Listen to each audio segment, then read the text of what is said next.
What's up, guys? Jonathan here again with Jonathan Ayers Photography. Today we are going to go over a few basic things in Lightroom, just getting it started, opening it for the first time, importing photos, etc. So let's go look at Lightroom. So in Lightroom, I've opened this. This is brand new. It opens in this library tab, which is up here. And then if you want to import your photos, you'll click import. And when that opens, you can pick, so it has both hard drives here. This is the hard drive on my computer. This is an external hard drive that I have tons of stuff on. So yeah, lots of stuff on this hard drive. So the photos that I want to look at today are buried deep in this hard drive somewhere. Here we go.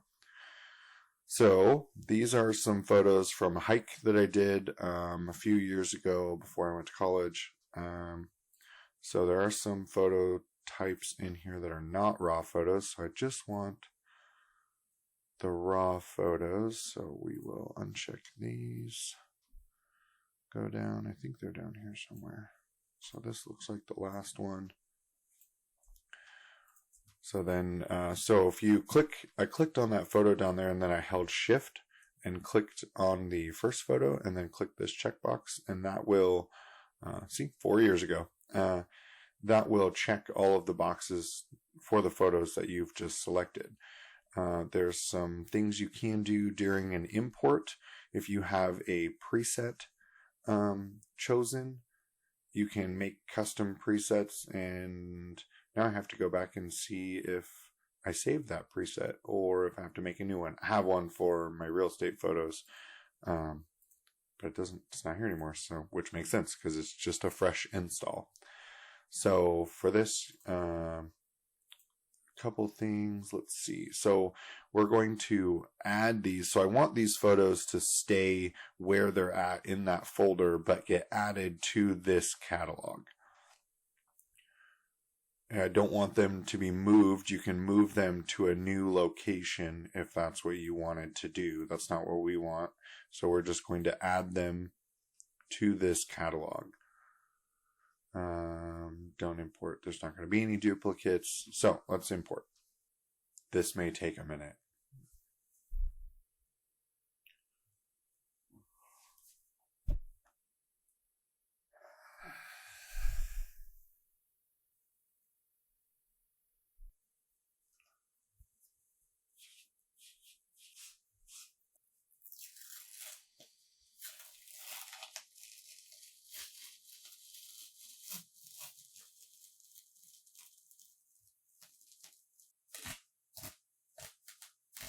Oh, and we're done. Stop screwing around. So these are all the photos.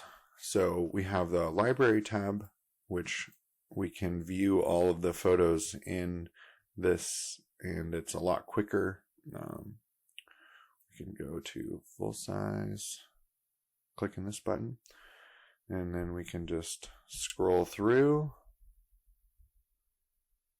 and then we can pick the ones we want to edit. So let's pick a few of these. So I like this one. So to rank them, you can either flag it, and that's by hitting the letter P, or you can rank the photo with a rating, and you can just hit any of the numeric keys 1 through 5 to rank the photo however you'd like. And I took a ton of photos. There was a ton of these up there. I like this side better. So we'll set that one. So as you go through, you can rank these photos however you'd like. We're actually going to look at one of these ones. So you can hit 0 and that will remove the ranking for the photo. I like this one a little bit better with more rock. So we're going to look at this one. So we're in the Develop tab. First thing I usually would say to do is to go down to this Lens Corrections tab. Always check this box and then enable Profile Selections. So this, you can see there's a little bit of distortion, and then there's some vignetting. there's a little dark shadow around the edge of the photos, and that is corrected by selecting this Enable Profile Corrections. And that did pick the correct lens for the day that I was shooting all of these pictures. These pictures are taken in the Denali State Park. I prefer the Denali State Park because you can carry guns in the Denali State Park. You cannot carry guns loaded on you in the Denali National Park, which makes absolutely no sense. Like, why would you carry a gun in one of the most bear populated areas in a case that's separated from the ammo? Like, this just makes no sense. Anyways, what photos? So, all right, let's see. We're going to start.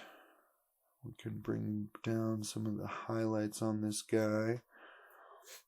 Bring up some of the shadows on him. So by holding Alt, it shows a mask, and then it shows you what is blown out. So these are going to be completely blown out high points. And I bring it down to just when nothing is there. Same thing for the blacks. This is usually what I do. Sometimes I don't, sometimes I do. But this is usually a very good starting point. Then I like the dehaze slider. You can hate me for it if you want. I like the clarity slider, and I like the not vibrance slider that much. So actually, I like the fact that you can see the mosquitoes.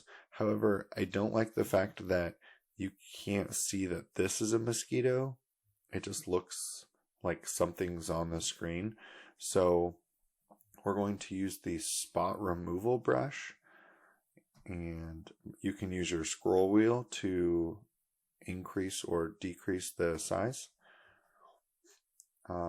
Feathering is always a good idea, so it's a softer transition between where you're changing and where you're not. So it's a little light. So if we go over here, it does in my opinion, does a terrible job picking what to use to fix the spot.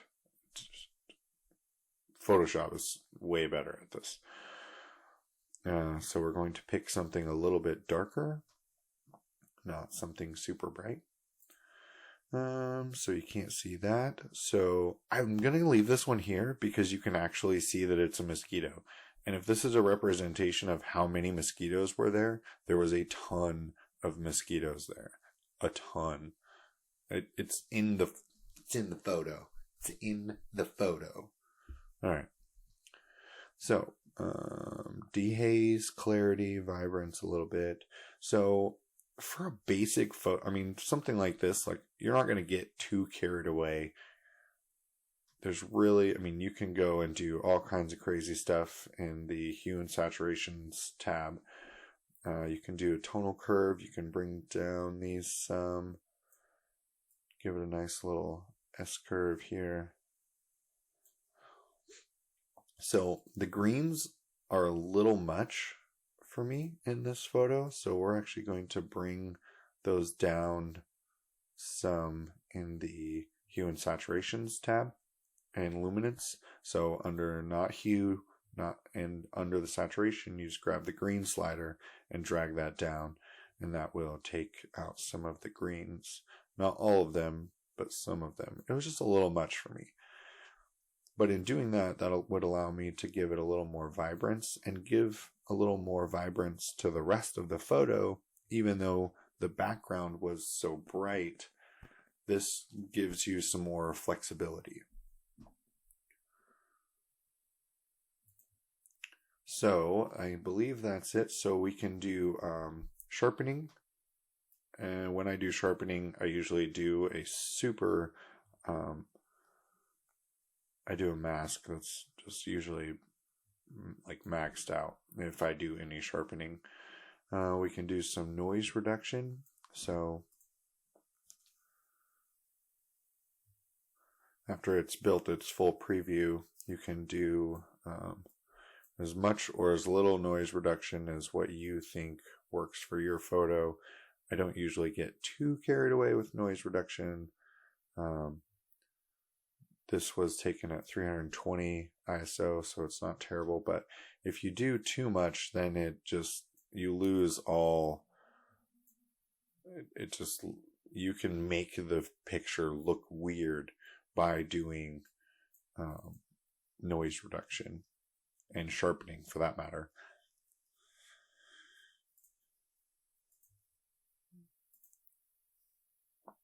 Okay, so I believe that's all I would do for this photo. It looks good to me. So what I would do is either add a 5 to rating, some way to separate it from the other photos, or you can add to a quick collection, and that's by clicking this little circle here. You can click these, say you wanted to keep these 3 photos. Now you can click this and then click quick collection, and now it only shows you the photos that are in that quick collection, and to remove them all you have to do is click that again, and you can do that there or here. It's not like once it's clicked then it's saved forever and you can't get rid of it. So let's see, what other photos should we do?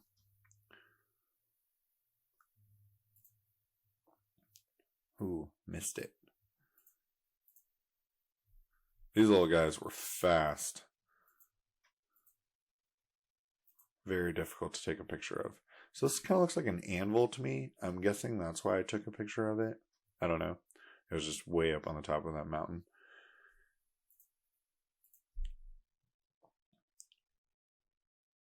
This was, I'm going to go with a bear den.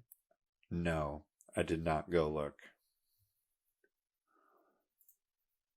I really like these photos. So we're going to look at these ones really fast. See if I have any where I didn't take a picture of them smack dab in the middle of the photo. Let's see which one of these. This one's pretty sharp, so we're gonna use this one. So I want to keep the original ratio of the photo, so we're going to crop that, so like so, and then yep, we're going to do it like that, and then we're going to bring down the highlights some, bring up the shadows some, bring up the whites quite a bit. I figured you'd be able to bring them. So I'm not going to bring them up as much as I probably would normally, just because I have an idea right now for this photo. Quite a bit of dehaze, a little bit of saturation. Get rid of some of the green again. So for this photo, I'm going to look at the gradients, and to apply a graduated filter, this you can click and drag down, and usually to get started I usually change something so it's dramatic so I can see what I'm doing, what's going to be affected.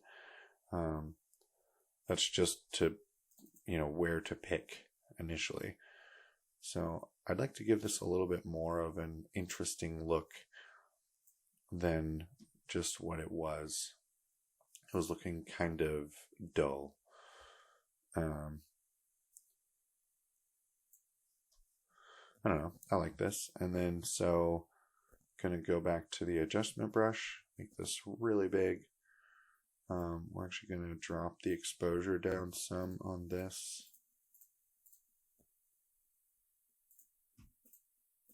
Oops. Oh, I guess that doesn't really matter. So to give yourself a little more workspace, you can drag this down. Or you can open this window in a completely different screen if you had 2 screens.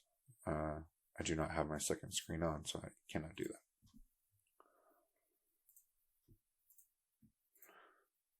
Just to kind of draw you more into draw your focus to this guy. So we can do new.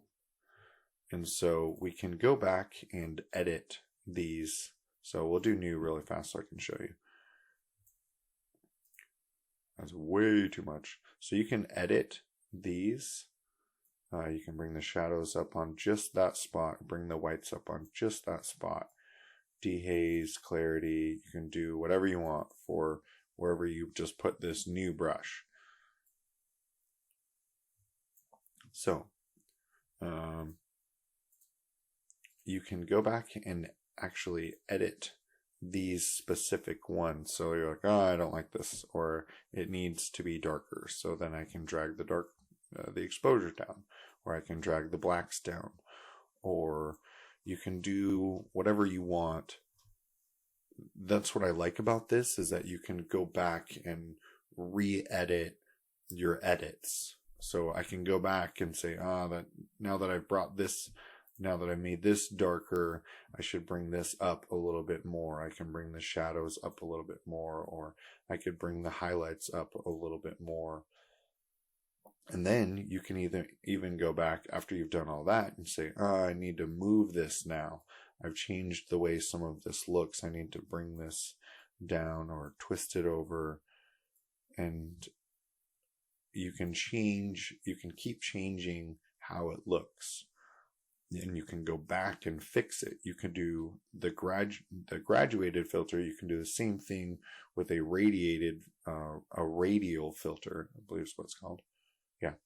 So I never use these. I shouldn't say that. I do use them, but we're not going to. So all I did was hit delete just to make that one go away. And then when you're done, hit done. And then you're done. Now these are going to go back to editing the entire photo. So I'm going to call that one a done. We saw a spot brush, the graduated filter. We saw an adjustment brush, and we saw a basic overview of what all the sliders are going to do. We saw an example of the hue and saturation tab. The lens correction is a must, and actually it didn't do that. Let's go back. So I didn't do that in this photo. So that's going to change a little bit. You can see how it actually brightens up the edges again. So that's going to change your photo. That's where when you go in your, let's go back. So when you're in your import tab, you can create a preset that's going to do some of the developed settings when you first come in, and you can create a preset so that when you bring photos in, it does certain things for you. So say you want noise reduction at 30 as a baseline for every photo that you're importing on this one. Say you want to do the remove chromatic aberrations on each photo. Makes sense. Say you want to do the lens corrections on each photo. Makes sense. So you would create a preset that does that, and I will make a video on how to do that. It's super easy, and I'll make a video and I'll put that up here. I'm going to put it up on the top and you can click it. So that concludes for today's videos. Thank you for watching. I appreciate you taking the time to watch my videos. If you like this video, give it a like. If you don't like it, double tap that dislike button, and subscribe if you want to see more of this content. Hit the notification bell if you want to be notified of when I put out more videos. And if you have ideas for future videos, I'd love to see comments below. If you want me to show you a specific thing on a specific photo that you're struggling with, feel free. I will reach back to you if you reach out to me, and I can see what I can do. Thanks for watching.